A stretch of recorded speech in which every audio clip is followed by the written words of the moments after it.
Hello again, this is Alex Chavez with NS Corporation bringing to you another helpful how-to video. In this video, what we're going to show you is how to install your SmartGate for your Generation 2 blowers. Generation 1 blowers are the same color housing, but it's a little bit larger in diameter. It also has a steel wheel. Generation 2 is the smaller housing, a little bit more compact. It can fit more blowers on an arch. And it also has an aluminum impeller, which is a lot better for when you're running VFDs, things of that sort. It stops a lot faster, it starts up a lot faster. So we're going to show you how to install your SmartGate. The SmartGate is a two-in-one combination. What it does is it's pneumatically operated, so when it closes off the air inlet to the blower, thus freewheeling the wheel, and there's no load on the impeller, and the current drop is a little bit more than 50%. So if this blower was pulling, say, 20 amps, when you close the gate, it'll drop down to about 9 amps, 10 amps, somewhere around there. So it drops the current down half, thus saving power. The other thing with the SmartGate is that the dish itself is assembled with a sound dampening material and a safety screen on it. So also drop down the decibel readings that we get. We can drop down about 4 to 5 decibels with the SmartGate in place. Makes a big difference in energy savings and sound levels in the wash. So we're going to show you how to do that right now.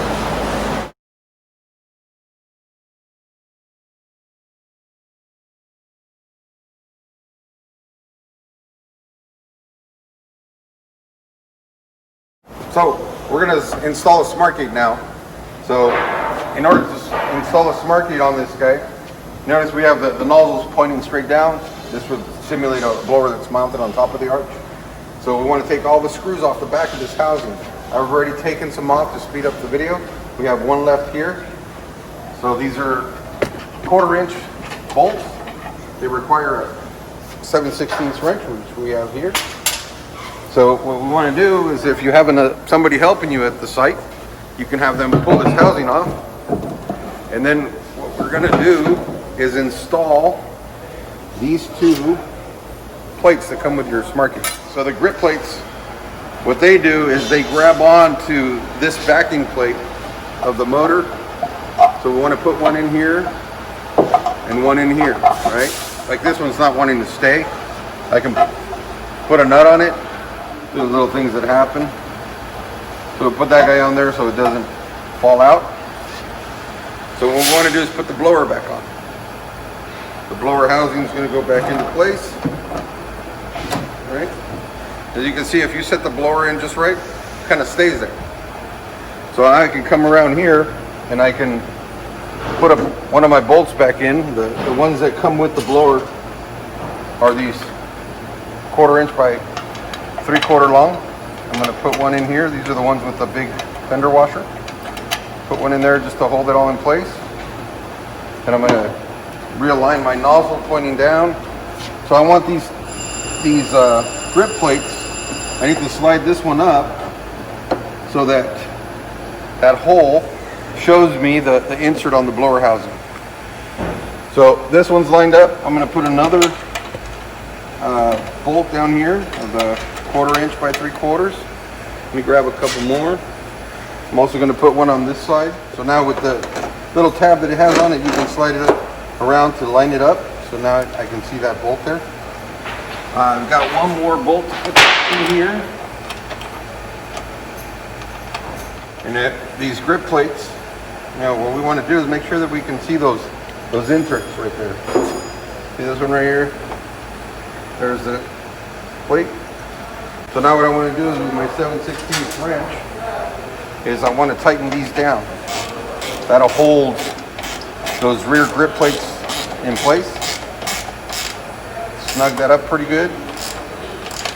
All right, if we have to, we can loosen it off later for fine alignment. So if you tighten them on, they can't move. Now I'll get my hardware ready to install the SmartGate. There's my 4 bolts that come with it. They're longer, 4 washers, 4 nuts. So the SmartGate, it's all made out of aluminum, so it's fairly light. The gate has a smaller arm on one side than the other. The longer arm always goes to the side of the discharge of the blower. And so if this blower, if I'm looking at it from this side, from the inlet side, it discharges to the right. So on this gate, it would be a right side glass gate, smart gate, so the arm is longer to the right. So it comes assembled like this. You can just slip it over the top here. Careful not to drop all the screws I set here. So what we want to do is find those holes. First hole. Alright, so I got one lined up right there. So what I want to do is, from over here in the back,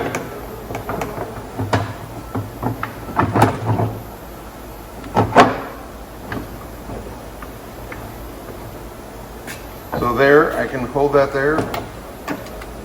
Oh, I got an assistant now.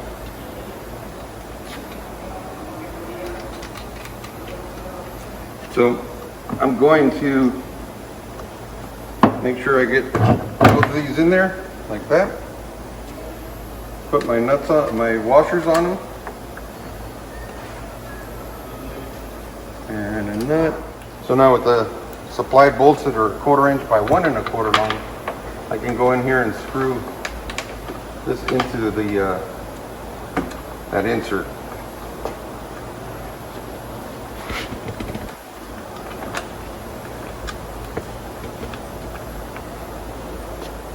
If you want to use an impact, you can use an impact. But that one's not grabbing. Give me a second. See why we're not lining up. Oh, there we are.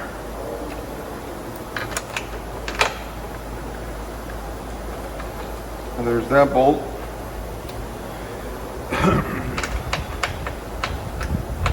So these bolts are going all the way through and grabbing onto the inserts in the back. Then the threaded studs here are actually holding on to